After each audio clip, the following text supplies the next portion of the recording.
Marie conçue sans péché, priez pour nous qui avons recours à vous. ô Marie conçue sans péché, Priez pour nous qui avons recours à vous. que par la miséricorde de Dieu, les âmes des fidèles trépassées reposent en paix. Amen.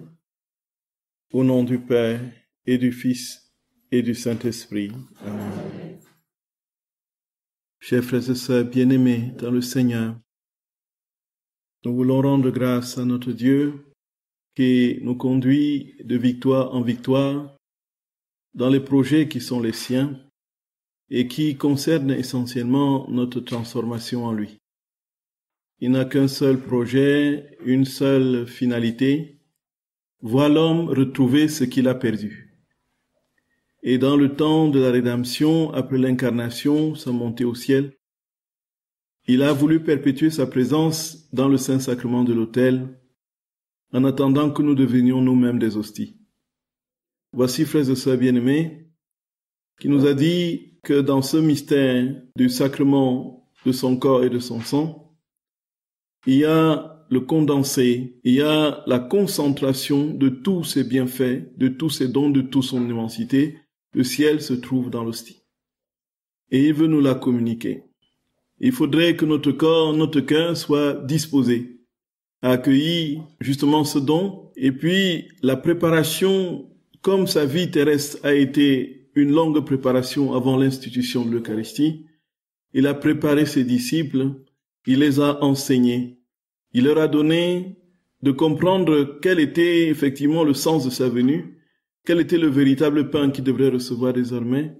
Alors il a pris 3 années pour les enseigner et pour leur apprendre les rudiments de ce grand mystère. Et voici que le temps de la messe, effectivement, c'est le temps de la vie de Jésus. Il s'incarne et voici qu'il va enseigner. Et le temps de la liturgie de la parole est le temps de la vie de Jésus enseignant, de Jésus qui enseigne. Et donc, les lectures sont là, et nous a dit que dans les lectures, ces vérités sont transmises, et ces vérités sont ses propres vies. Ces vies ont la capacité de transformer l'âme, de recréer l'âme, de recréer la création, la tautologie, de donner une splendeur nouvelle à tout ce qui existe. Et voici, frères et sœurs bien-aimés, que les dispositions requises dans la divine volonté pour vivre ce temps de la liturgie de la parole, c'est ce que nous avons dit, c'était d'avancer au pied du Seigneur enseignant, avec toute l'humanité passée, présente et future, en disposant nos cœurs, sachant que chaque parole qui sortira de lui nous transformera, nous recréera. Et nous avons parlé de l'homélie du prêtre qui devrait aider, effectivement, à cette recréation. Et s'il est disposé à laisser Dieu agir pleinement en lui, il passera par lui pour œuvrer, pour enseigner. Et voici que l'homélie lui revient à lui seul.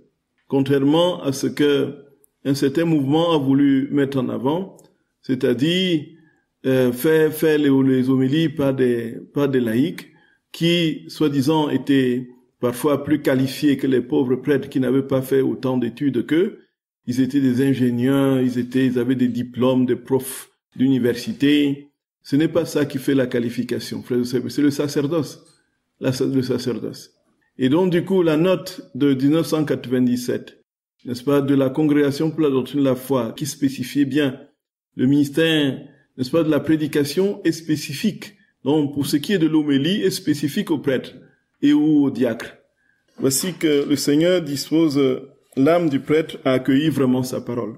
Et vient la profession de foi que nous avons vue, qui est l'expression des vérités de notre foi. Ensuite, frères et sœurs d'amour, vient la prière universelle.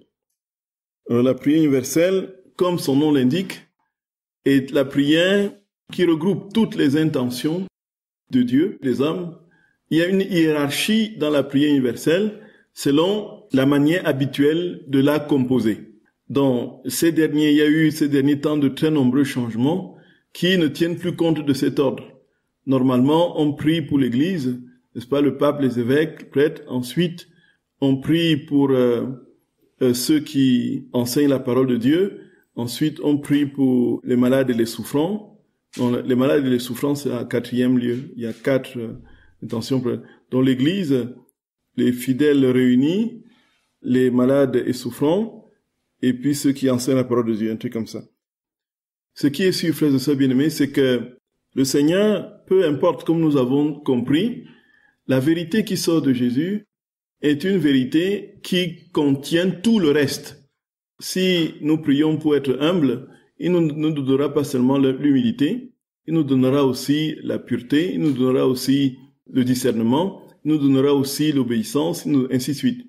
Donc, il n'y a pas de vertu qui soit isolée.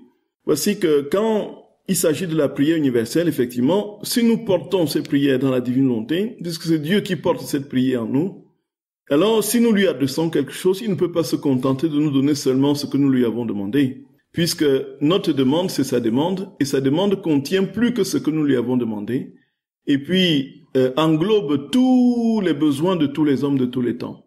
Et il s'ensuit que si nous sommes en plus conscients de cette vérité de la vie dans la divine volonté, nous adressons nos prières au Seigneur, non plus pour des choses limitées. Et c'est alors que vient ici la question, frères et sœurs bien-aimés, qu'on a eu l'occasion sous d'autres cieux de parler. On pose la question, est-ce que si on est dans la divine volonté, on peut encore faire des prières d'intercession? Est-ce que les prières d'intercession valent encore la peine puisque on prie pour les hommes de tous les temps? Est-ce qu'on peut demander quelque chose pour moi-même ou bien pour mon frère ou bien pour une catégorie de personnes pour qui on prie? Donc, la réponse est largement oui, comme nous l'avons compris. C'est-à-dire que le Seigneur, le particulier est dans le tout, voyez un peu. Et le tout n'exclut pas le particulier. Donc, du moment où le tout contient le particulier va rappeler le tout. Dans la divine volonté, c'est comme ça que ça se passe. Vous priez pour une intention spécifique particulière et ça se répercute sur tous les hommes de tous les temps qui vivent cette même situation pour laquelle vous priez. Donc, vous priez pour que votre orteil se redresse, un peu. Alors, les orteils de tous les hommes de tous les temps qui étaient tordus, de votre prière retentit, donc, et bien plus, puisque nous sommes dans la divine volonté, que nous prions dans la divine volonté, ce n'est pas seulement les orteils des gens tordus de tous les hommes, de tous les âges qui vont être impactés, mais ce sera tous les malades. Parce que dans l'intention, vous priez pour quoi? Vous priez pour être guéri. Et donc, vous n'allez pas seulement guérir dans la divine volonté tous les hommes atteints de cancer, si vous avez le cancer, ou des oreillons, si vous avez des oreillons. C'est-à-dire, le Seigneur va prendre cette prière dans sa vie divine et l'élargir aux besoins de tous ceux qui sont en souffrance. Et donc, du coup, on ne peut pas dire que parce que maintenant on est dans la divine volonté, on ne va pas prier, on ne va plus prier pour des situations particulières. Ce n'est pas vrai. Ce n'est pas vrai, frères et sœurs bien-aimés. Jésus était pleinement dans la divine volonté. Il n'était même pas seulement pleinement dans la divine, il était la divine volonté même. Vous êtes d'accord? Et puis, mais il a prié pour des situations particulières au cours de son existence, de sa vie. Donc, il y a énormément de prudence à avoir quand on lit le livre du ciel, surtout sur ces questions-là. Parce que le mystère est tellement lumineux et éblouissant qu'on peut se prendre les pieds dans le tapis parce que on ne comprend pas effectivement que maintenant on reste incarné. On n'est pas des êtres, détachés de notre humanité et appelés à voler en l'air au-dessus avec les oiseaux, faire concurrence avec les oiseaux. Voyez un peu. C'est pas tout le monde qui a le don de lévitation là, comme Sainte Mariam de Jésus crucifié, qui, avec sa forte corpulence, se retrouvait sur une petite feuille au-dessus d'un arbre haut comme le séquoia, voyez un peu, et puis qui chantait les louanges du Seigneur.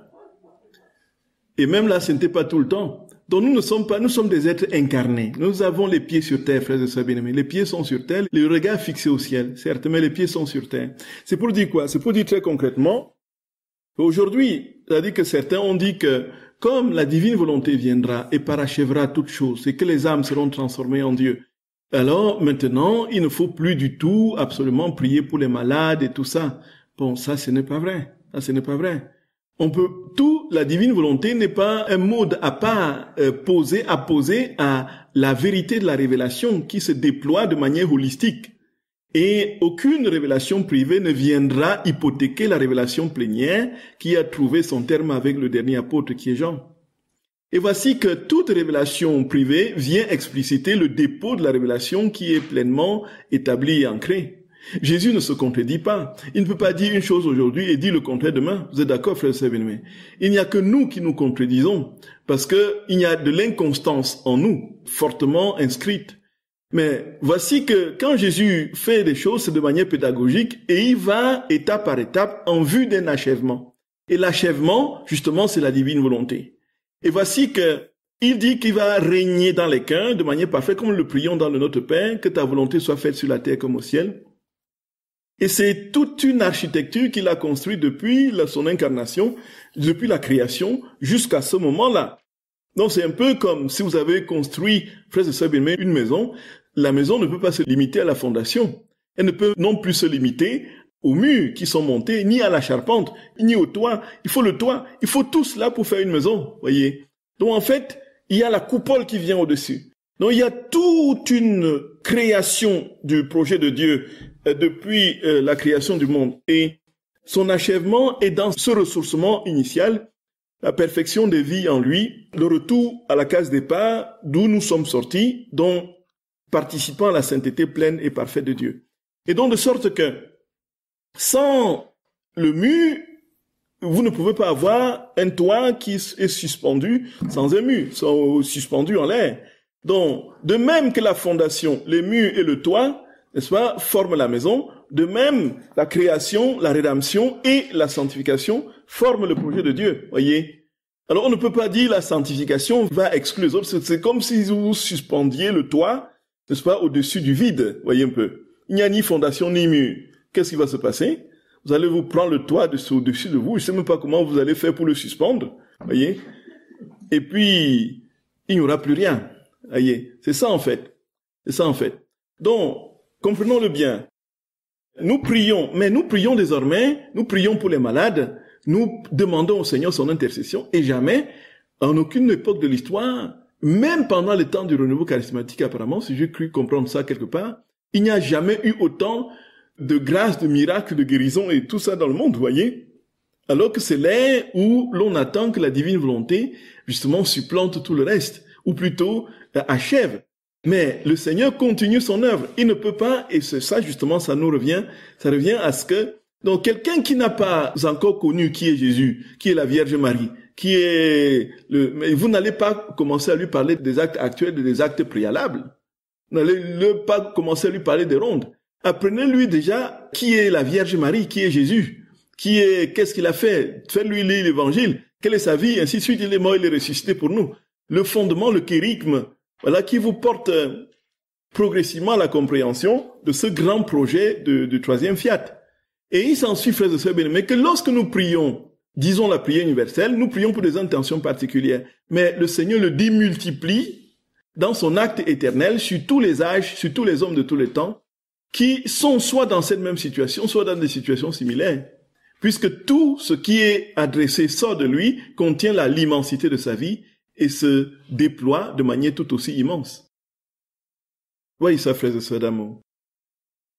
Et donc, là maintenant, et ça nous amène même à relativiser le fait que les prières universelles ne sont pas le plus respectées dans l'ordre. Ça ne veut absolument rien dire. Puisque à la fin, on prie pour nous tout ce que nous avons comme intention dans le cœur et que nous n'avons pas pu exprimer.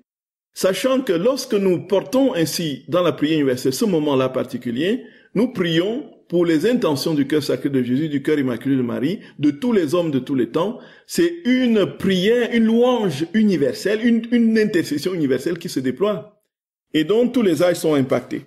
Voilà.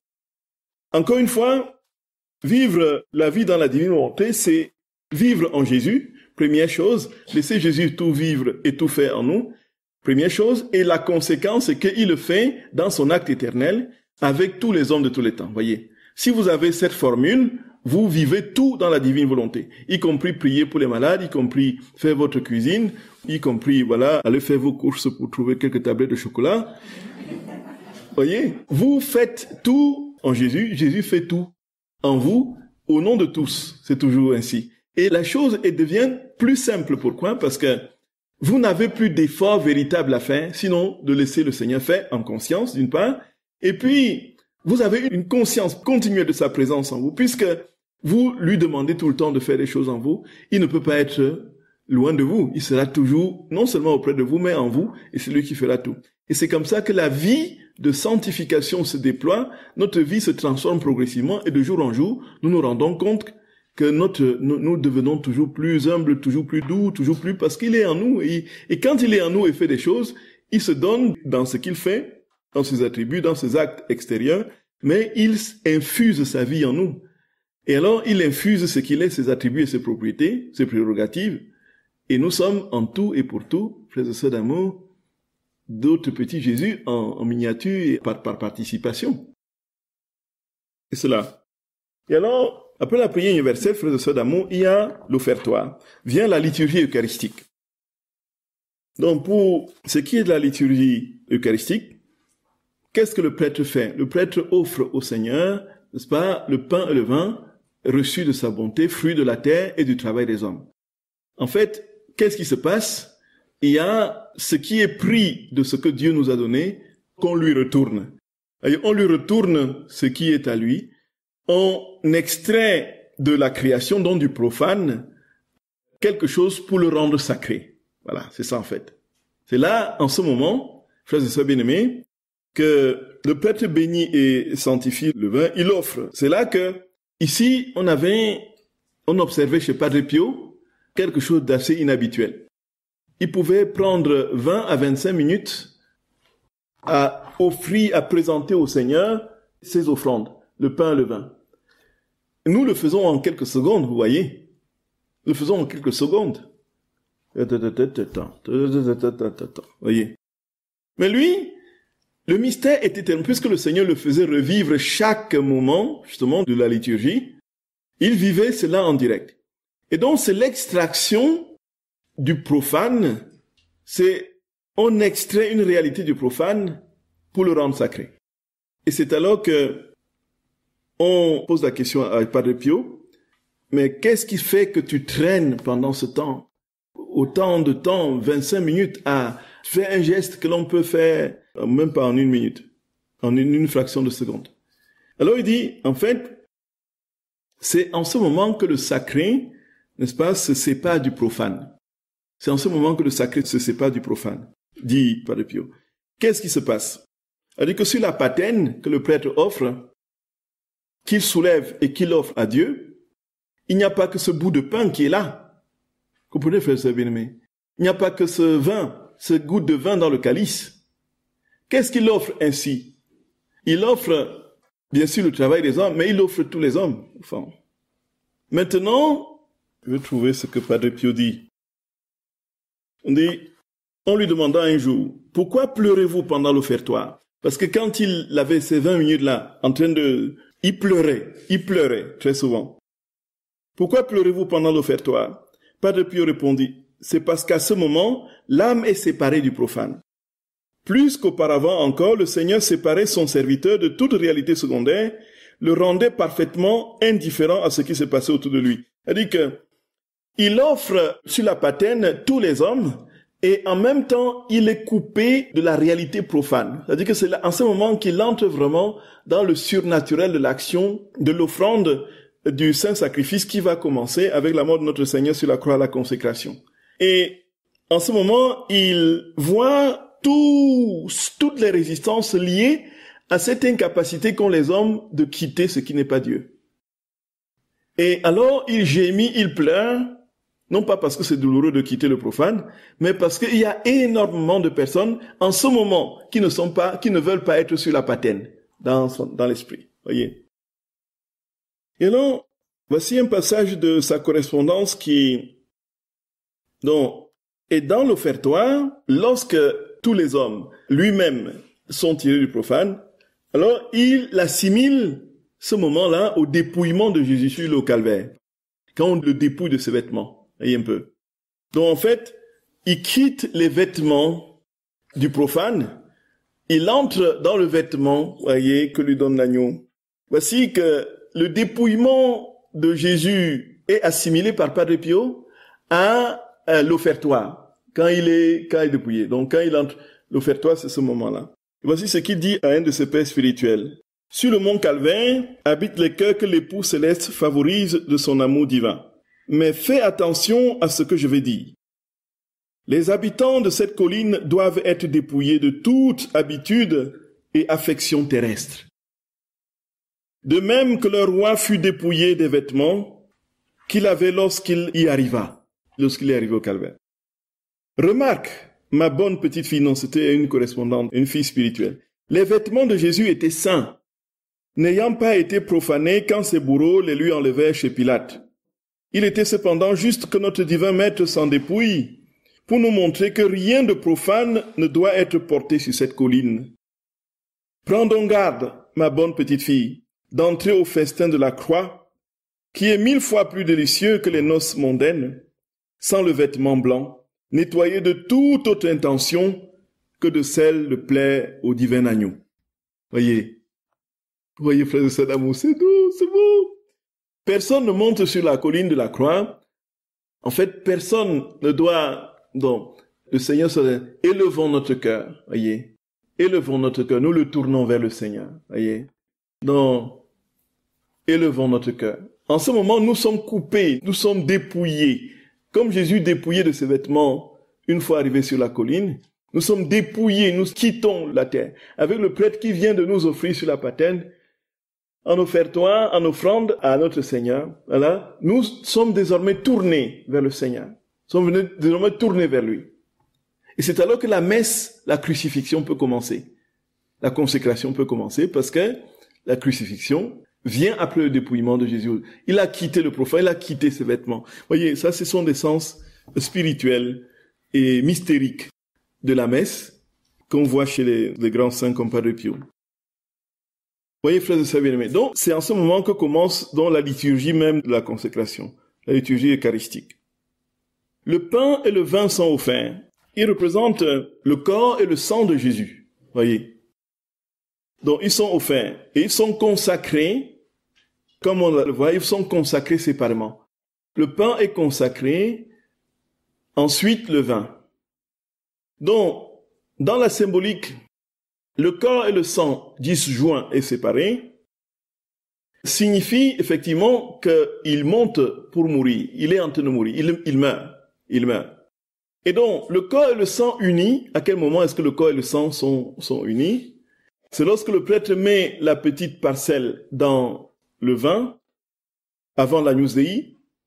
Le corps et le sang, ainsi conjointement unis, donnent la vie. Et c'est pourquoi le mystère de la messe est le mystère de la mort et de la résurrection. En ce moment, c'est la résurrection qui se produit. On aura l'occasion d'en parler si vous voulez, frères et sœurs bien-aimés. Donc la résurrection, dans le cheminement mystérique justement de la célébration de l'Eucharistie, intervient lorsque le corps rejoint le sang de Jésus, dont la vie est possible et Jésus ressuscite. Donc ça c'est l'explication aussi que Padre Pio donne et qu'on peut voir dans... Donc ce ne sont pas des simples signes qui ont une histoire dans l'ordre du rite quand on étudie la liturgie, mais ça a un sens mystérique précis. Même si certains symbolismes sont entrés en ligne de compte du fait des éléments culturels et des significations qui sont liés à une compréhension du mystère par une culture. La vérité est que, dans ce que Padre Pio explique par exemple, pour ce qui est la messe, les signes ne sont pas simplement porteurs d'une histoire, mais il y a un sens mystérique, spirituel et mystique, voilà, et divin à tous les gestes qui sont posés pendant l'Eucharistie. Et donc, l'offertoire, c'est justement la séparation. On n'offre pas simplement, on sépare le profane, le sacré du profane, on rend le profane sacré dans ce qui est, et en offrant le pain et le vin, on offre tous les hommes, et puis en offrant le pain et le vin, on se dépouille soi-même de tout ce qui n'est plus Dieu, les yeux tournés vers le ciel, la crucifixion peut commencer. Et quand la crucifixion commence, frères et sœurs bien-aimés, le corps et le sang sont séparés et puis se réunissent pour la résurrection lorsque le prêtre met la petite parcelle dans le vin, soit avant l'Agnus Dei. Et alors vient le moment même de la consécration où le prêtre prend le pain, prenez et mangez, ceci est mon corps, le vin, prenez et buvez, ceci est mon sang. Et nous avons compris dans les préliminaires de cette retraite comment ça se produit, voyez. En fait, qu'est-ce qui se passe, frères et sœurs d'amour? Il se passe que Dieu prend possession, on l'a déjà dit, de la petite particule qui est là. Et c'est ici que, quoi qu'on dise et quoi qu'on fasse, n'en déplaise à ceux qui peuvent penser autrement, la vérité est que l'immensité vient prendre possession dans l'infinitésimale particule de pain qui est devant nous. Dieu se recrée, il se recrée, il se crée de nouveau, frères et sœurs bien-aimés. Il se recrée, il se crée de nouveau. Et c'est ici que nous avons, pour nous, la réalité d'un terme qui, jusqu'ici, malgré tout ce qu'on a fait pour l'éliminer, reste tenace et qui exprime le mieux la théologie catholique, justement, de l'Eucharistie. C'est le terme transsubstantiation. Ça peut paraître un peu rébarbatif. Transsubstantiation. Voici, qu'est-ce que ça veut dire? Bon, en fait, le terme, certes, peut souffrir de bien de lacunes pour différentes raisons. D'abord parce que ce terme est un mot qui n'existe pas dans la Bible, et c'est ça le reproche des protestants. Et de l'autre, ça puise dans les catégories philosophiques aristotéliciennes de la substance et de l'accident. La substance, c'est quoi? Chez Aristote, la substance, c'est ce qui fait que la chose est ce qu'elle est. Voyez, la substance d'une réalité, c'est ce qui est au cœur de la réalité qui lui donne non seulement son identité, mais qui est la justification dernière de son existence. Quelle est la substance d'une réalité? Ce qui va rester quand tous les autres à côté auront disparu. Et alors, on peut se poser la question, frères et sœurs d'amour, la substance de la table, c'est quoi? Bon, la substance de la table, de cette table, c'est quoi? Bon. Non, là, voilà justement le truc. Ce n'est pas le bois. C'est pas enfin, ça dit que, donc, il y a la catégorie de substance et accident. Les accidents, c'est ce qui se donne à voir, c'est ce qu'on voit. Bon, on reproche justement à ce terme-là le fait que les mots qui le constituent, les expressions qui le constituent, sont obsolètes. Le mot substance aujourd'hui ne signifie plus ce que Aristote entendait par substance. Voyez? De même, le mot accident aujourd'hui ne signifie plus ce qu'il entendait par accident. Donc, permettez ce petit coup de théologie. C'est indispensable pour comprendre, frères et sœurs d'amour. C'est indispensable pour comprendre. Qu'est-ce qu'il y a dans l'accident selon Aristote? L'accident, c'est tout ce qui se donne à voir. C'est-à-dire que, quels sont les accidents qui constituent cette table? C'est sa forme carrée, c'est pas si c'est carré ou rectangulaire, carré, le fait qu'elle a 4 pieds de couleur rouge, n'est-ce pas?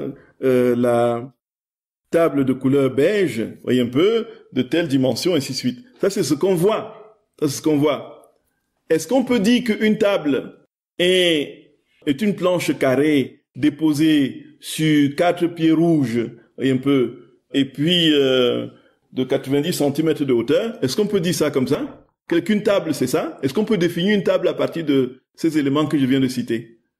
Non, non. Parce qu'il peut y avoir des tables ovales, des tables rondes, des tables triangulaires, rectangulaires, des tables de 3 mètres de haut, des tables de 50, voilà, ainsi de suite. Mais on ne définit pas la table par rapport à ce que l'on voit de la table. Voyez? C'est le sens dernier de la table. C'est quoi la finalité? C'est quoi la substance? Donc, c'est ce qu'il appelle la substance, ce qui est caché dans la réalité qu'on voit. Est-ce qu'on peut définir, bon, quelle est la substance de Gabriel Marie Tchounan?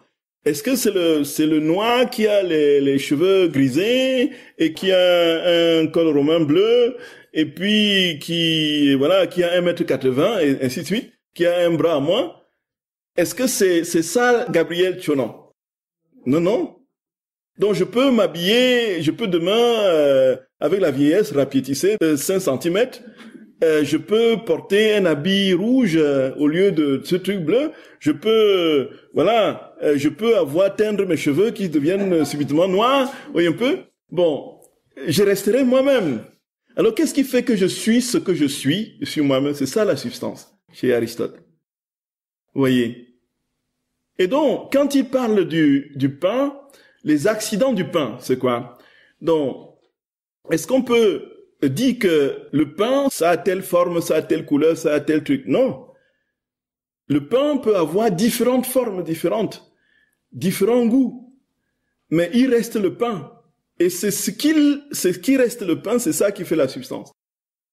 Et il dit donc saint Thomas d'Aquin a pris cette catégorie de substance et d'accident pour forger ce terme de transsubstantiation qui est aujourd'hui utilisé pour expliquer la transformation du pain en corps du Christ. Qu'est-ce que ça veut dire? Cela veut dire que au moment de la consécration, ce qui fait que le pain est pain n'est plus. Il est transformé dans le corps et le sang de Jésus qui prend forme dans le pain, mais les accidents restent. Vous continuez à voir un bout de pain sans levain rond, ou bien gris, ou bien voilà comme les couleurs de pain des hosties grillées, qui sont plutôt, oui, voilà. Vous continuez à voir un morceau. On ne peut pas dire que Jésus est un truc rond comme ça, est un pain sans levain rond de tel millimètre de diamètre. On ne peut pas dire ça. Vous êtes d'accord, frère Sabine? Ce qui fait que le pain et pain n'existe plus, il a été transformé en corps et sang du Christ. Pardonnez que ce soit compliqué. Même les étudiants de master à qui j'enseigne ça, il leur faut du temps pour comprendre. Voyez. Alors, qu'est-ce qui se passe? Il se fait que vous allez avoir dans votre bouche le goût de la farine. Mais ce ne sera plus la simple farine.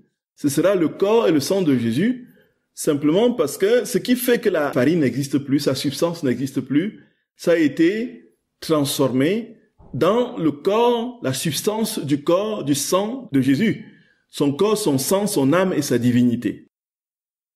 Et c'est ça chez les catholiques. De sorte que, après la consécration, cette permanence de la présence de Dieu dans le pain demeure. C'est pourquoi il y a des réserves eucharistiques, c'est pourquoi on adore l'Eucharistie. Chez le protestant, chez les luthériens, dont Jésus est présent avec le pain. Mais il n'est pas dans le pain. Il ne prend pas possession de l'être du pain intérieur. Et donc, il est là quand on célèbre ensemble. Et quand on a fini la célébration, il n'est plus là. Donc, le pain avec lequel on a célébré n'est plus le corps du Christ, n'a plus rien d'une présence réelle. On peut le donner aux oiseaux. Comment? Le protestant. Oui, pour eux, le corps du Christ est venu quand le pain était là, quand l'assemblée était là. C'est là que le corps du Christ est venu, puisqu'il est venu avec le pain présent et l'assemblée tout ensemble réunis. Et quand il n'y a plus la célébration, il n'y a plus l'assemblée, alors ce pain-là n'est plus le corps du Christ, le corps de Jésus n'est plus avec ce pain-là. Donc il est avec, il n'est pas dans. Voyez, le corps du Christ est avec le pain. Donc on donne le pain avec le corps du Christ qui vient en vous. Mais quand tout est terminé, le pain reste tout seul, Jésus est parti, et puis le reste du pain, on peut le donner au... Voyez. On peut prendre son petit déjeuner avec ça, voyez. Il ne mange pas. Comment? Il ne mange pas. Mais il mange le pain avec le Christ, voyez. C'est ce qu'on appelle la consubstantiation. Est-ce qu'il y a réellement dans le pain des protéines? Il ne vient pas dans le pain. Il est avec le pain. Il est là vraiment? Le Christ est vraiment avec le pain? Oui, c'est ce qu'ils disent. Oui. Oui, mais c'est ce qu'on appelle, ce qu'on a donné, Luther lui-même n'a pas utilisé ce terme. Mais dans l'explication qu'il donne, on a attribué à cette compréhension le mot consubstantiation. C'est-à-dire avec la substance du pain et du vin. Donc, en fait, la substance du pain et du vin ne disparaît pas, n'est pas transformée. Là où nous, catholiques, nous parlons de transsubstantiation. C'est-à-dire que la substance du pain est complètement... Il n'y a plus de pain. Il n'y a plus de pain, on ne mange pas le pain. On mange le corps et le sang de Jésus. Vous voyez, frères et sœurs bien-aimés, comme l'hostie est le corps et le sang de Jésus. Et cette présence réelle, substantielle, du corps et du sang de Jésus, dans les accidents du pain, donc ce que l'on voit à l'extérieur, c'est juste les accidents du pain. C'est-à-dire que c'est sa couleur, son goût et tout ça, sa forme. Mais la réalité qui fait que le pain et pain n'existe plus, c'est à l'intérieur, c'est le corps et le sang de Jésus. Comprenez un peu? C'est ça notre théologie. Et donc Luther a dit que la transsubstantiation, avec le sacrifice de la messe, avec la communion sous une seule espèce, était des captivités babyloniennes. Il a écrit une opuscule, n'est-ce pas, sur les captivités babyloniennes de l'Église. C'est-à-dire que l'Église tenait le peuple de Dieu, disait-il, en captivité par ces trois manières de concevoir l'Eucharistie. La messe comme sacrifice, la transsubstantiation, et puis la communion sous une seule espèce. Et donc, lui, il n'admet pas, il dit comment? Il n'admet pas que le pain n'existe plus et que ce soit uniquement le corps du Christ. Donc, le pain vient avec le corps du Christ. Le corps du Christ vient avec le pain, est donné avec le pain. Et quand le Christ n'est plus là, le pain reste un pain ordinaire. Voilà, c'est ça. Voilà. Les calvinistes ne croient même pas cela. Les luthériens. Les calvinistes, pour eux, c'est seulement en mémoire. C'est ça. Pour ce qui est des réformés, c'est encore pire. Il n'y a même pas une présence, il y a une présence spirituelle, vous voyez. Une présence spirituelle qui n'est pas, qui est de l'ordre du symbolisme même, vous voyez. Mais qui n'est pas réelle. Ce n'est pas une présence réelle. C'est une présence spirituelle. Ça, c'est ce que j'explique, c'est la position luthérienne, vous voyez. Et donc, dans la réforme radicale, effectivement, avec Zwingli, et puis Calvin, on a progressivement spiritualisé cette présence réelle pour complètement la vider de tout son contenu, voyez, et pour entrer dans une conception de l'Eucharistie comme étant simple mémoire au sens mémoriel du terme, pas au sens du mémorial, qui actualise un événement passé, le rend présent en le célébrant, voyez. Alors, ceci posé, ce qui se passe au moment de la consécration, c'est que, bon, aujourd'hui, malgré tout ce qu'on a dit, c'est le terme qu'on utilise chez les catholiques. Bien sûr, on ne le verra plus dans les manuels récents sur l'Eucharistie. On n'a là même pas vu dans le texte du Concile Vatican II, quasiment après une fois. Bon, mais toute la théologie traditionnelle, du moins ce qu'on a aujourd'hui, à ce terme-là. Donc pourquoi est-ce que ce terme est aujourd'hui mis de côté, ou progressivement mis de côté, ou plutôt n'est pas forcément usité, même si on n'a pas trouvé mieux pour expliquer autrement la présence réelle de Jésus dans l'Eucharistie, c'est que le mot substance n'a plus le même sens qu'au Moyen-Âge aujourd'hui. Le mot substance au Moyen-Âge était, dans la catégorie aristotélicienne, était la chose qui est en deçà ou bien le noumen au cœur du phénomène. C'est-à-dire que la chose invisible qui est de l'ordre du sens, qu'on ne voit pas, qui constitue la chose dans son essence même, sans que on ait la possibilité de l'appréhender autrement que par la raison. Aujourd'hui, le mot substance, c'est ce que Aristote appelait accident. Donc le mot substance, la substance de cette table, c'est quoi maintenant? Donc ce n'est pas le fait que la table est peut-être un endroit, un objet sur lequel on pose, on écrit, on s'assoit pour parler, manger, ainsi de suite. C'est ça la substance. Mais la substance de la table, c'est quoi maintenant? C'est sa forme telle qu'on la voit, sa couleur, voilà sa hauteur, ainsi de suite. Les éléments extérieurs, visibles de la table, c'est ça qu'on appelle aujourd'hui en physique moderne, la substance d'une chose. Vous voyez, c'est ça. Vous voyez un peu. Et on dit donc, ça c'est déjà une question de vocabulaire. Et accident, c'est quelque chose qui vient en rupture d'une logique rationnelle. Quelque chose d'imprévisible. Quelque chose qui rompt avec un enchaînement, vous voyez un peu. Tout allait bien, et là, il y a eu immédiatement quelque chose qui, par un accident, qui a désorienté une loi naturelle. Quelque chose qui vient en rupture, donc, de manière inattendue ça, c'est ce qu'on appelle l'accident aujourd'hui. Donc, en fait, les accidents d'Aristote sont les substances d'aujourd'hui. Et Pardonnez-moi, frères et sœurs bien-aimés, d'être un peu rébarbatif cet après-midi, mais je ne sais pas comment faire autrement pour vous expliquer, parce que Jésus, quand vous lisez le livre du ciel, il utilise tout le temps le mot transubstantiation. Quand il parle de l'Eucharistie, voyez, il parle de transubstantiation. Et une petite fille qui n'est allée 2 ans à l'école ne pouvait pas connaître ces termes-là. Où est-ce que vous pouvez connaître ça? Il explique théologiquement les choses de manière tellement brillante, ça ne peut pas être d'elle. C'est là vraiment que, quand on lit le livre du ciel, on dit non, mais c'est pas possible, c'est pas possible, c'est pas possible. Une petite fille ignorante ne peut pas écrire des choses comme ça. Voyez un peu. Donc c'est pour que vous compreniez. Donc, aujourd'hui, les accidents égale substance. Accident chez Aristote égale substance aujourd'hui. Voyez, c'est ça. Et alors, on n'a pas trouvé mieux pour expliquer ce qui se passe dans l'Eucharistie, malgré ces défaillances terminologiques. Voyez. On n'a pas trouvé mieux. On n'a pas trouvé mieux. Et pendant le concile, en marge du concile, il y a eu quelques théologiens, Schilbeck, c'était un Belge flamand, René Latourelle, et d'autres qui ont essayé de trouver d'autres termes pour remplacer le mot transubstantiation. Alors, qu'est-ce qu'ils ont dit? Ils ont dit que, en fait, le mot transubstantiation, déjà avec ces défaillances-là, fait que on a une conception fortement ontologique de l'Eucharistie, sans axer sur la finalité. Pour qui est-ce que Jésus a donné l'Eucharistie, disent-ils? Pourquoi est-ce que Jésus a institué l'Eucharistie? Mais c'est pour les hommes.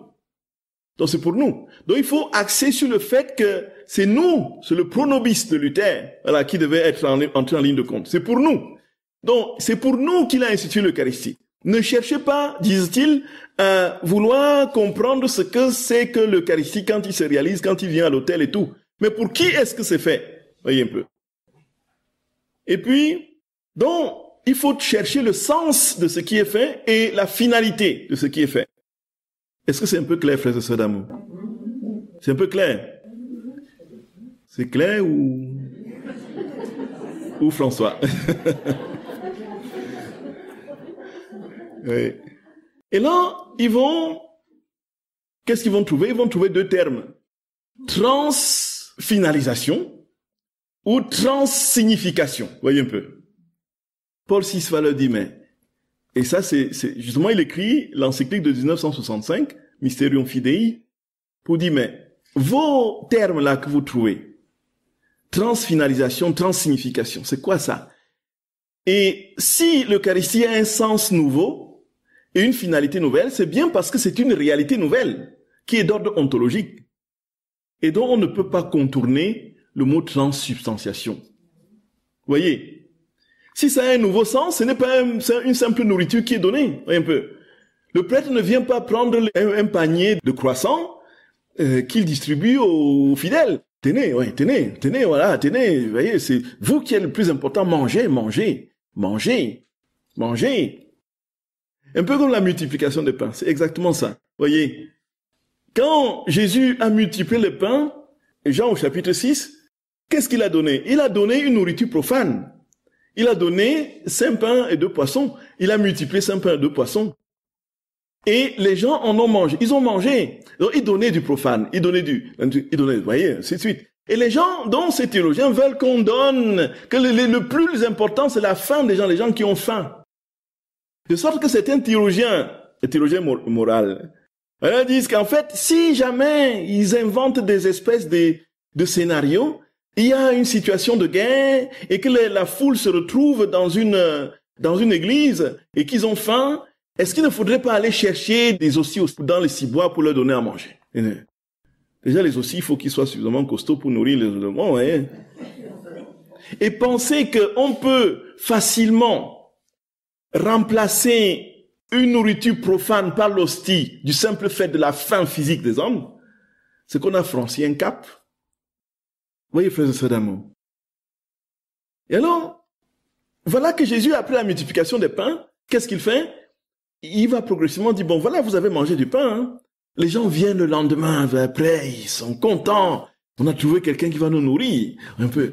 Il suffit juste de le suivre, et puis, la foule vient et dit, ah, oui, vous êtes venus, non pas parce que vous avez écouté, mais parce que vous avez mangé du pain et du vin, voyez. Et puis il va leur dire, bon, maintenant, ce pain-là que je vous ai donné, C'était juste pour vous annoncer qu'il y a un véritable et un vrai pain qui arrive. C'est mon corps et mon sang. Et c'est ça que vous devez manger. Ils disaient, tu es fou. Ils m'ont dit, tu es fou. Voilà. S'il y a une finalité et un sens nouveau, c'est tout simplement parce qu'il y a une réalité nouvelle qui est de l'ordre de la transformation de la substance du pain dans la substance du corps et du sang de Christ, qui est devenu le pain qu'on voit n'est plus le pain, même s'il garde les propriétés extérieures du pain, il est désormais pleinement, parfaitement, corps, sang, âme et divinité de notre Seigneur. Et c'est pourquoi quand nous communions, nous recevons véritablement le corps de Jésus. Et c'est pourquoi certaines âmes de grâce privilégiées, et beaucoup dans l'histoire, n'est-ce pas, ont reçu dans leur bouche, ils ont goûté, non plus au pain, pour certains, ils ont goûté la saveur du sang, la saveur du corps, de la chair humaine. Il y a des miracles comme ça qui se sont multipliés au cours de l'histoire, voyez, où Jésus a montré que ce n'était plus le simple pain. Voyez, frères et sœurs d'amour.